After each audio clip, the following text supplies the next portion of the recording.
was born in Scranton, Pennsylvania in 1941. Lived there for many, many years. Met Paul, left in '63, went to Marywood, loved the nuns, loved them, and just felt it was a great place. You just feel when you enter the gates that it's holy.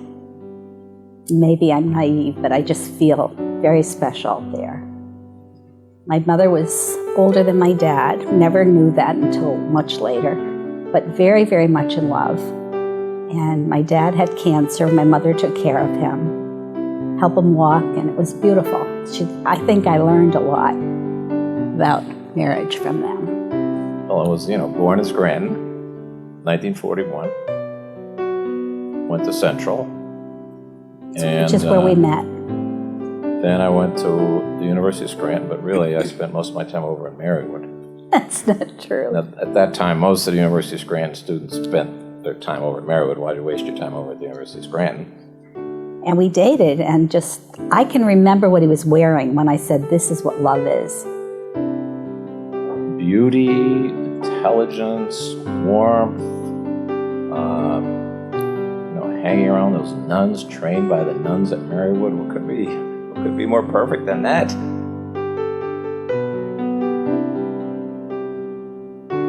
My dad died of cancer, was sick with cancer. My brother-in-law died of cancer. And the children were all off in school. And I then needed to have a plan. And hospice drew me. And I just decided that that was what I wanted to help in. And so I ran it for about 3 years. But it was a very special thing. And my kids said, my husband, why are you doing this? It's so sad. I said, it's really not sad, because what you're doing is you're really helping the patient who accepts and quietly accepts it. But then the family needs help because they don't understand quite as much as the patient. And it was just, the whole thing was beautiful, beautiful to be there and help.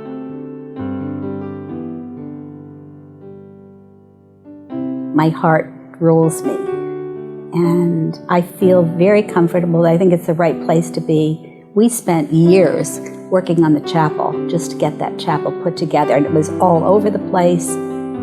Do you remember that? I'll never forget working with those nuns to try to get that chapel. That was hard work. But we finally got it, and it's absolutely beautiful. And made it in honor of my mom, and it's gorgeous. And it serves the students, and I've always felt that Marywood had something to offer, deeper than education. I think it teaches you a way to live. Very important to do the things that you think are right. Again, that was hospice, trying to help people.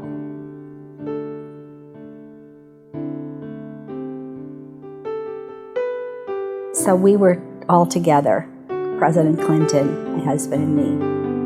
And he said, I really would like you to come and stay at the White House. So I said to Paul, we've been invited, so I guess we can go. It couldn't be just a money thing. It had to be a personal invitation. And I actually made panettone and brought it down with me.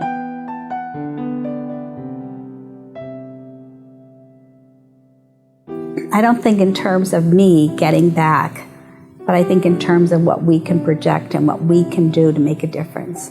That to me is what's important. Jerome, my youngest, and I had seen an article in the newspaper about this place, St. Charles.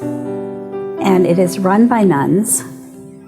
It is very simple.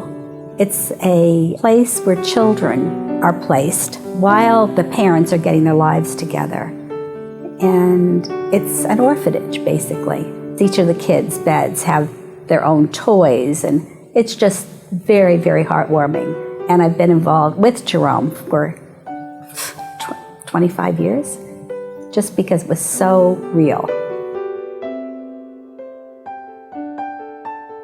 Having the family together, which has grown, we now have 10 grandchildren. what a blessing. We all just love being together and helping each other, being involved with my husband, whom I love, obviously. Just making sure everybody's happy was my goal, that everybody was good and happy. I loved taking care of everybody. That was my mission.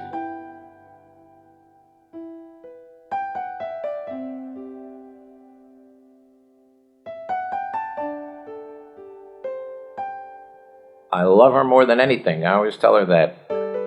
I couldn't have done it without her.